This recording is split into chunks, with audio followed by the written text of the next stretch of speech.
देखो बच्चों, अपन कार्बिलामिन रिएक्शन पढ़ चुके हैं। अब अपन नेक्स्ट रिएक्शन पे बढ़ते हैं, विच इज आर्नड आइस्टर्ड रिएक्शन। देखो ये इतनी इंपॉर्टेंट रिएक्शन नहीं है, ठीक है, इतना ज्यादा इंपॉर्टेंट नहीं है रिएक्शन, बट फिर भी पढ़ लेते हैं, सिलेबस में तो है ही अपने। आर्नड आइस्टर्ड रिएक्शन, ठीक है। ये भी एक तरीके की कैसी रिएक्शन है? It is a kind of homologation reaction. कैसी रिएक्शन है ये? Homologation. Now what do we mean by homologation? ऐसी कोई भी रिएक्शन जिसमें कि जो प्रोडक्ट आ रहा है उसमें CH2 का इंक्रीमेंट हो रहा है, ठीक है। तो ये रिएक्शन जनरली हमारी कार्बोक्सिलिक एसिड की रिएक्शंस होती हैं। ये कार्बोक्सिलिक एसिड है, इसकी reaction step by step 4 reagent से कराई जाएगी। SOCl2, ये हैलोजन डेरिवेटिव में पढ़ते हैं, CH2N2 H-, third Ag2O heat, fourth OH- water. देखो कॉन्जुगेट बेस और वाटर का कॉम्बिनेशन है, यहाँ पे अल्कोहल और उसका कॉन्जुगेट बेस भी लिया जाता है, वो भी मैं तुमको कराऊंगा। तो ये हमारे पास यहाँ पे 4 स्टेप बाय स्टेप रिएजेंट्स रहेंगे। इधर जो फाइनल प्रोडक्ट बनता है उसमें सिर्फ एक CH2 का चेंज आता है। तो देखो बेसिकली रिएक्टेंट से अगर हम कंपेयर करें तो इन दोनों ग्रुप के बीच में एक CH2 लग गया, इसलिए मैंने क्या बोला, it is a kind of homologation reaction, जिसमें जो प्रोडक्ट है हमारा वो रिएक्टेंट से डिफर करता है सिर्फ कौन से ग्रुप से? CH2, मतलब 14 ग्राम 14 एटॉमिक मास यूनिट से डिफर करेगा, ठीक है। क्लियर है बात? इधर एक पॉइंट का और ध्यान रखा जाए, चलो उसको अपन डिस्कस करते हैं। बाकी ये 4 रिएजेंट इस तरीके से रहेंगे और ये प्रोडक्ट होता है। इसके मैकेनिज्म की बात कर लेते हैं, क्योंकि ये जो फोर्थ स्टेप है इसमें चेंज होने पे प्रोडक्ट को आइडेंटिफाई करना चेंज हो सकता है। अदरवाइज तो क्वेश्चन बहुत इजी है, डायरेक्टली तुमको क्या करना है, बस यहाँ पे बीच में CH2 डाल दो, और ये CH2 ऑब्वियसली रिएजेंट को देख के पता चल रहा है कहां से आया होगा, कार्बिन से ही आया होगा, ठीक है। तो इसका मैकेनिज्म देख लेते हैं अपन।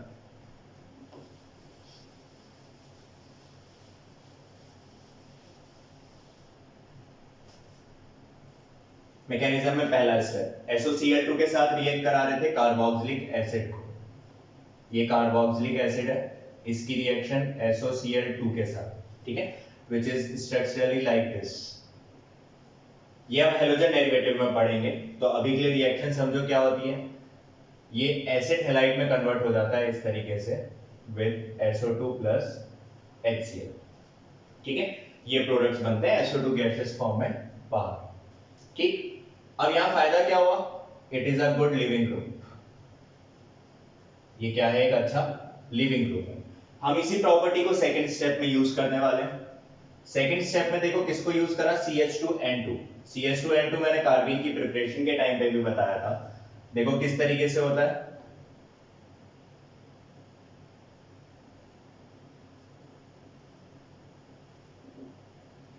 ये स्ट्रक्चर रहता है इसका, ठीक है।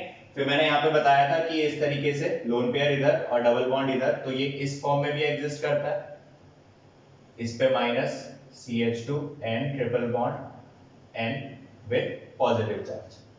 तो ये वाला जो फॉर्म है इसका, ये रिएक्ट करेगा हमारा किसके साथ? ये जो एसिड हैलाइड इधर फॉर्म हुआ, किस तरीके से? देखो ये एसिड हैलाइड है, RC double bond O Cl, इसकी रिएक्शन किसके साथ? CH2 minus N plus triple bond N। तो ये इधर कार्बोनिल ग्रुप पे अटैक करेगा। कार्बोनिल ग्रुप नेगेटिव चार्जेस के लिए होते हैं काफी अच्छे से, क्योंकि ये डेल पॉजिटिव और डेल नेगेटिव हो रहा है, ठीक है। और क्लोरीन क्योंकि अच्छा ग्रुप है, यहां से क्या करेगा? लीव कर जाएगा। तो यहाँ पे क्या स्ट्रक्चर आया हमारे पास? RC डबल बॉन्ड O, इधर लग गया CH2 N plus triple bond N। देखो क्लियर है ये बात? कोई दिक्कत इसमें? ठीक है। और Cl माइनस जो है वो क्या हुआ हमारा? बाहर निकल चुका है, ठीक। अब इसके आगे एक और चीज पे ध्यान दो। देखो यहाँ पे ये जो हाइड्रोजन है, this hydrogen is highly acidic in nature, क्योंकि अगर इसको हम यहां से रिमूव करते हैं तो इधर भी -M इफेक्ट से कॉन्जुगेट बेस स्टेबल हो रहा है और इधर भी -M इफेक्ट से कॉन्जुगेट बेस स्टेबल होगा। So this hydrogen is acidic in nature. यहां पे हमको एक चीज पता चल गई कि ये हाइड्रोजन हमारा कैसा है? एसिडिक है नेचर, ठीक है। तो ये हाइड्रोजन अब यहां से क्या करेगा? निकलने की कोशिश करेगा। तो इतना नोट कर लो, फिर अपन इसमें आगे बढ़ते हैं।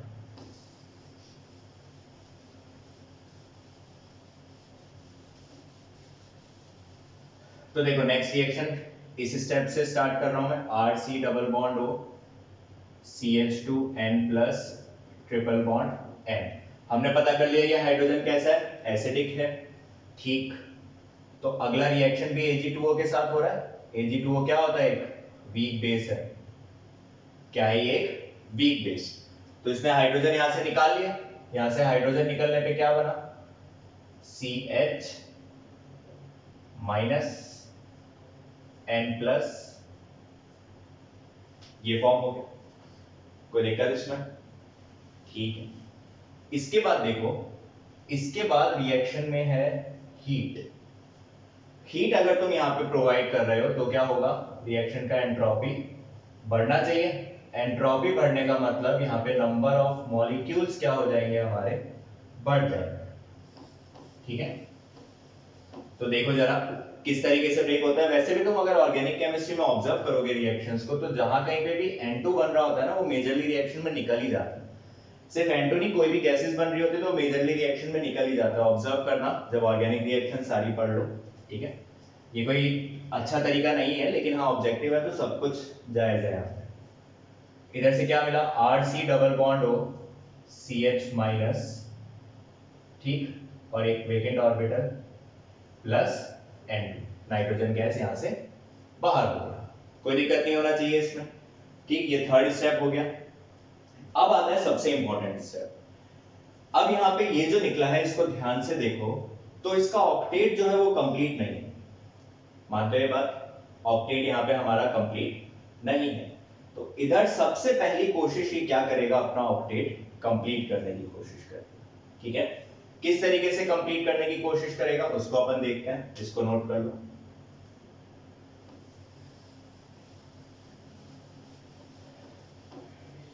तो देखो अब अपना रिएक्शन यहां से स्टार्ट होना चाहिए, RC double bond O CH minus, और ये वेकेंट है तो clearly incomplete octet, incomplete octet है यहां पे। अब इधर क्या होता है, इधर होता है रीअरेंजमेंट। क्या होगा यहां पे, रीअरेंजमेंट। किस तरीके से रीअरेंजमेंट होगा, ये लोन पेयर इधर इधर और ये R शिफ्ट होके यहां। तो ऐसा करने पे क्या फॉर्म हो रहा है हमारे पास, O double bond C double bond CH और इस पे R। इसको ऐसे लिख लेते हैं, इसको मैं ऐसे लिख लेता हूं ताकि थोड़ा अच्छे से विजिबल हो। R CH double bond C double bond O। अब यहां पे देखो ऑक्टेट कंप्लीट हो चुका है। इस पर्टिकुलर कंपाउंड में हमारा ऑक्टेट जो है वो क्या है, कंप्लीट है, ठीक है। तो यहां पे ऑक्टेट क्या हुआ, कंप्लीट हो चुका है, ऑक्टेट इज कंप्लीट, ठीक। तो ये जो रीअरेंजमेंट होता है इसको वुल्फ रीअरेंजमेंट भी बोला जाता है। और देखो काफी अनयूजुअल सा स्टेप है, और यही यहां पे क्या होता है, RDS भी होता है। This is the rate determining step, ठीक। अब ये कैसे इंपॉर्टेंट है, रीअरेंजमेंट्स तुम लोगों ने जीओसी में पढ़ा होगा, जो जितना ज्यादा इलेक्ट्रॉन डोनेटिंग होता है उसका रीअरेंजमेंट उतना ही आसान होता है। कार्बोकैटायंस में शिफ्ट के टाइम पे पढ़ा होगा, ठीक है। नाउ लास्ट स्टेप में क्या हो रहा है, OH माइनस और हाइड्रोलिसिस करा रहे हैं। OH माइनस यहां से अटैक करेगा इस कार्बन पे, ठीक। इस कार्बन पे अटैक करता है तो देखो क्या होगा, C डबल बॉन्ड O और ये वाला डबल बॉन्ड इधर, ठीक है। C डबल बॉन्ड O, इस पे लग गया OH, इधर क्या हो गया CH R और यहां पे माइनस चार्ज, ठीक है। अब देखो ये जो फॉर्म हुआ है यहाँ पे, दिस इज एसिडिक, तो पहले इसी का हाइड्रोजन यहाँ पे आ जाएगा। ये इंपॉर्टेंट पॉइंट है, इसको ध्यान से समझना। ये वाला हाइड्रोजन ही यहाँ पे आ जाएगा, तो यहाँ पे क्या बना अपने पास, RCH2 C double bond O minus, और फिर हमारे पास हाइड्रोलिसिस हो ही रहा है, तो यहाँ पे क्या हो जाएगा, RCH2 C double bond OH। Final product हो गया होमोलोगेशन, बीच में क्या आया, CH2, ठीक है। तो अब यहाँ पे ध्यान से समझो, इधर क्यों करा मैंने, ये एसिड था तो पहले H+ इधर से ही आ जाएगा। अभी हम एक केस लेते हैं जिसमें RO- और एल्कोहल को लेते हैं, तो उधर ऐसा नेसेसरी बिल्कुल नहीं है कि हाइड्रोजन आ पाए, देखते हैं अभी उसको।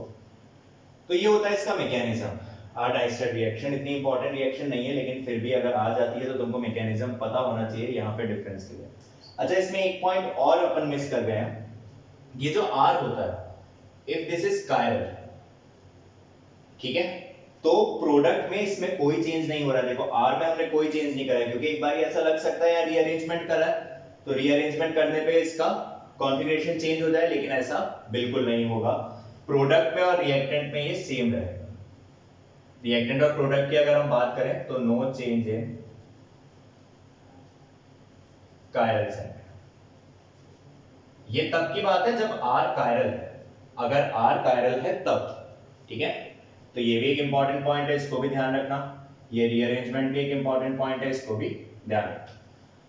पॉज करके एक बार देख लो, फिर इस पे अपन क्वेश्चंस लेते हैं कुछ। तो अपन इस पे क्वेश्चन लेते हैं आर-डाइस्टेन रिएक्शन पे। देखो पहला क्वेश्चन कुछ इस तरीके से कंपाउंड दे रखा है, यहाँ पे है C double bond O OH, ठीक है। कार्बोक्सिलिक ग्रुप इधर लगा, ठीक, या फिर इसको थोड़ा ऐसे कर लो CH2 C double bond O OH। इसकी रिएक्शन कराई SOCl2 पहला, सेकंड CH2N2 H म्यू, लेकिन ये मैंने इसका आइसोटोप ले लिया कार्बन 14। थर्ड क्या है हमारा Ag2O हीट, और फोर्थ हम क्या ले रहे हैं यहाँ पे, ये हो गया हमारा Ag2O हो गया, OH माइनस और वाटर ही ले लेता है, ठीक है।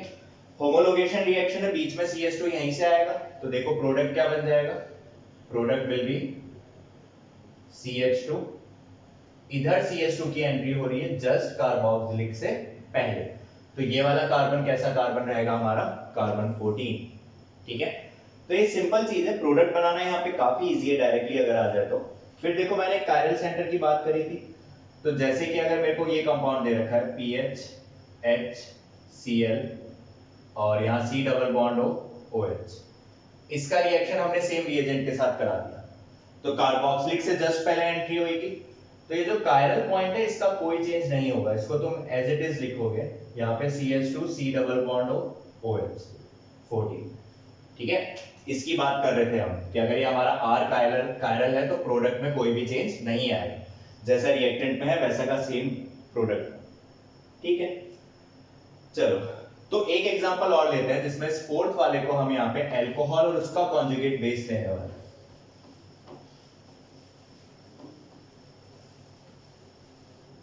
इसको मैं 14 हटा रहा हूं, कोई सेंस नहीं है उसका। इधर हमने क्या करा, अल्कोहल और उसका कॉन्जुगेट बेस। क्वेश्चन कुछ इस तरीके से ले लेते हैं,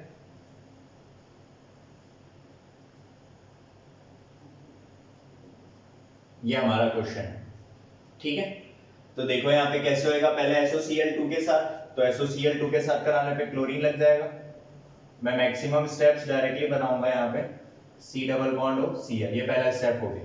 सेकेंड स्टेप में क्या देखा था हमने, इसका अटैक होता है क्लोरीन लिविंग ग्रुप की तरह बाहर जाता है, तो सेकेंड स्टेप में जब CH2N2 H म्यू के साथ रिएक्ट करा रहे हैं तो इसका अटैक हुआ और क्लोरीन बाहर, तो यहाँ पे क्या बना होगा CH3, ये हमारा ring, C double bond O CH2 N triple bond N, यही फॉर्म हो रहा था यहाँ पे।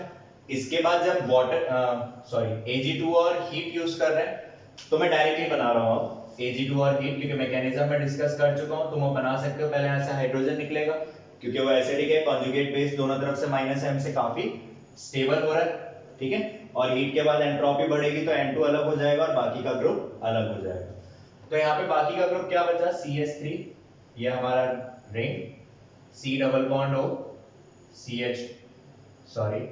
CH माइनस और वेकेंट ऑर्बिटल प्लस N2 निकल चुका है, ठीक है। आगे देखते हैं इसमें, इधर अगर रीअरेंजमेंट होगा तो देखो अब की बार ये पूरा R ग्रुप है, तो मतलब ये पूरा यहाँ पे रीअरेंज होके चला जाएगा, तो वुल्फ रीअरेंजमेंट के बाद क्या आया, O डबल बॉन्ड C इस पे H, और ये वाला पूरा ग्रुप इधर आ चुका है, ठीक है। इसके बाद क्या कराना था, RO माइनस का अटैक होएगा अब की बार, देखो OH माइनस है ही नहीं, क्या है RO माइनस, तो इसका अटैक हुआ कार्बन पे और ये वाला बॉन्ड गया इधर, तो यहाँ पे क्या फॉर्म हुआ ध्यान से देखो, मैं इसको अब इस तरीके से लिख लेता हूं, ठीक है, ताकि विजुअलाइज करने में आसानी हो। ये C पे H, इस पे minus charge, C double bond O OR, अब की बार इधर कोई एसिडिक हाइड्रोजन नहीं है जो कि इधर से शिफ्ट हो जाए इधर पे, तो यहाँ पे जो H आ रहा होगा वो कहां से आ रहा है, ROH से आ रहा है, और ये वाला H जो है वो इस वाले CH2 पे चला जाएगा। डिफरेंस समझ पा रहे हो? अभी ROD हो जाता तो यहाँ गड़बड़ हो जाता मामला, ठीक है। तो इस पॉइंट का और ध्यान रखना, इसमें थोड़ा मैकेनिज्म इंपॉर्टेंट है और लॉजिक्स इंपॉर्टेंट है कि उधर मैंने क्यों शिफ्ट करा था, क्योंकि वहां पे क्या हो रहा था, कार्बोक्सिलिक एसिड बना था जिसके पास की एसिडिक हाइड्रोजन था। तो यहाँ पे ये हमारा फाइनल प्रोडक्ट आ जाएगा। तो सिंपल रिएक्शन है, अगर स्टेप बाय स्टेप चलोगे, मैकेनिज्म जैसा बताया उसको ध्यान में रखोगे तो फिर इसके सिंपल रिएक्शंस। ठीक है, तो अपन ने ये रिएक्शंस पढ़ लिए। अपने पास दो रिएक्शन कार्बीन की और बची है, होमोलोगेशन और साइमन स्मिथ रिएक्शन, उनको अपन कमिंग लेक्चर्स में देखेंगे। Thank you.